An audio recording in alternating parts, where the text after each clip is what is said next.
Mamadou Dia. Je suis le secrétaire général du syndicat SUDTM affilié à la FGTSB de la commune de Saint-Louis. L'objet de ce point de presse est lié au contexte de publication du décret présidentiel sur l'augmentation des salaires et des indemnités au niveau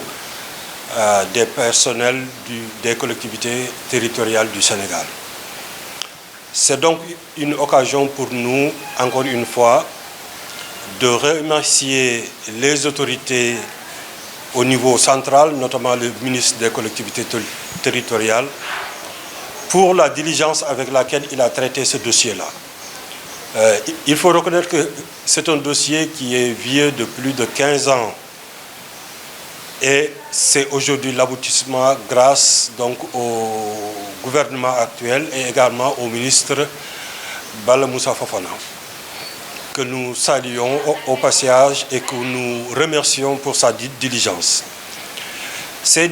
remerciements également vont à l'endroit de notre maire, le maire de la ville de Saint-Louis,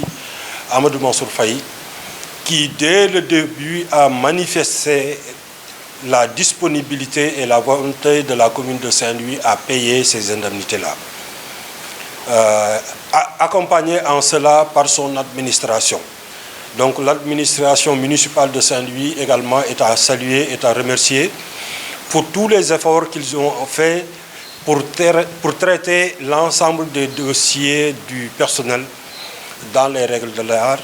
ce qui nous a valu les résultats d'aujourd'hui. Mais comme on le dit aussi, ce combat-là était porté par nos devanciers. C'est l'occasion de rendre hommage à un grand homme, un grand syndicaliste. Je veux parler de Feu Sidi Ndiaye, qui avait amorcé ce combat-là depuis plusieurs années et qui a été appuyé en cela par également un autre illustre syndicaliste du Sénégal, Mbalo Diacham. Donc c'est l'effort conjugué de ces personnes, de nos devanciers. Ici au niveau local, nous avons des devanciers qui ne sont plus parmi nous, mais qui avaient amorcé le combat. Il y en a qui sont encore là et qui sont à la retraite. Je veux parler de Mbagnik Ndiaye, je veux parler également de Talamfal, je veux parler du doyen Mbodj et de l'ensemble de nos devanciers qui avaient porté ce combat, qui nous a valu aujourd'hui satisfaction et résultat. Donc c'est l'occasion de remercier toutes ces personnes, mais maintenant aussi d'insister sur les modalités de mise en œuvre de ces augmentations de salaire et également de ces indemnités. Et à ce niveau, que ce soit au niveau local ou au niveau national, nous invitons les autorités à veiller à ce que les travailleurs des collectivités territoriales du Sénégal puissent jouir de leurs droits dans les meilleurs délais. Et ça, c'est extrêmement important. Maintenant, l'autre appel pour finir, c'est à l'endroit de nos collègues et de nos camarades qui sont ici à Saint-Louis, mais également au niveau national, de leur demander de se mobiliser davantage à côté de leurs syndicats. Parce qu'en fait, ça c'est un acquis, mais il reste encore d'autres combats devant nous et nous avons besoin de l'engagement et de la solidarité de tous les camarades à côté des syndicats, à côté de leurs dirigeants, à côté de leurs leaders syndicaux pour nous permettre d'avoir encore plus de résultats. njiitu réew mi ak élimaani jawriñ yi dañu mujj xaatim këyit boo xam ni day dëggal yokkum payooru ñi nga xam ni ñooy liggéeye ci collectivité territoriale ñuy wax maire yi gox-goxaan yi mu nekk loo xam ni dafa am solo te mu nekkoon lu yàggoon mais yàlla mujj ko sotal ñu si nag ci loolu di jaajëfal bu baax ministre bi nga xam ni moom moo yor lépp luy collectivité territoriale waaye tamit ministre bi nga xam ni moo yor des finances ñoom ñu leen di jaajëfal jublu ci loolu di jaajëfal ñun suñu maire suñu jaraafu dëkk muy Amadou Mansour Faye ndax lu tax bi nga xamee ni jëkkoon na jib moom daanaka pare woon na pour daf yokk bi xaatimoon na loolu waaye xëy na am na këyit bu manqué woon te aajowul woon ci moom. ci loolu aussi administration bi nga xam ni ñun moo ñu jiite muy administration municipale nga xam ni ñoo koy jàppale ci liggéey bi di suñu ay kilifa ñoom it seen taxawaay ñu ngi koy rafetlu loolu ci lii nga xam ni moom la ñu nekkoon ndax ñoom tooguñu woon jékkiwuñu woon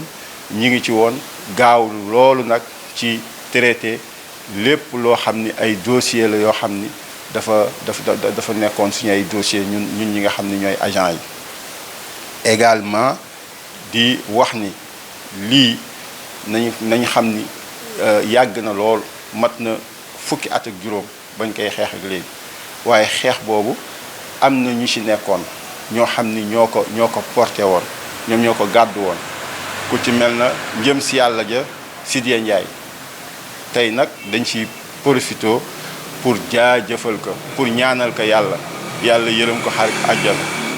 mu nekkoon ci xeex boobu waaye boo ñëwee fii si ñun au niveau fi nga xam ni mooy Ndar di nga doon gis ñu mel na Mañik ñu mel na Taalam ak ñu mel na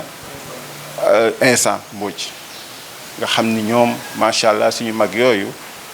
ñu nekkoon jiital ñu topp seen gannaaw ba tey lii mën a sotti waaye tamit di jaajëfal aussi syndicat bi intersyndical bi nga xam ni ñoom it également ñu ngi si woon waaye travailleurs yi nga xam ni ak militants yi nga xam ni ñoom aussi ñoo doon jàpp ci xeex bi ndax tamit soo nee jógal ñu jóg soo nee bu kenn nañu banque loxo yi ñu banque loxo yi loolu aussi dafa amoon a solo donc di wax rek que ni lii nag ak kii la li ñuy ñaan rek mooy di wax suñu autorités yi nga xam ni ñoo ñu jiite te lii nga xam ni concerné leen maanaam mooy ministre collectivité territoriale ak ministre bi nga xam ni moo yor wàllum koppar finance lépp loo xam ni ñoom mën nañ ko def jéego su fekkee daf si war a topp pour yëpp mën a gaaw ñun de ñu ngi leen di ñaan ñu taxaw ci mu gën a gaaw su ko defee travailleurs yi liggéeykat yi mën a daal di jot seen yokkate boobu nga xam ne lu ñu mérité la lu am solo la. occasion la tamit pour ñu wax travailleurs yi bu ñu toog banque loxo lii jàll na xeex la bu ñu gañe waaye am na yeneen ñu nekk suñu kanam nañu gën a takku gën a nekk bokk ndey bokk baay si fii Ndar ak ci Sénégal gi yëpp fépp fu liggéeykatu maire yi nekk na ngeen taxaw jot ndax am na yeneen yoo xam mi ngi suñu kanam te yooyu tamit war na am taxawaay su ko defee yooyu yëpp lu war a ñëw rek ñëw.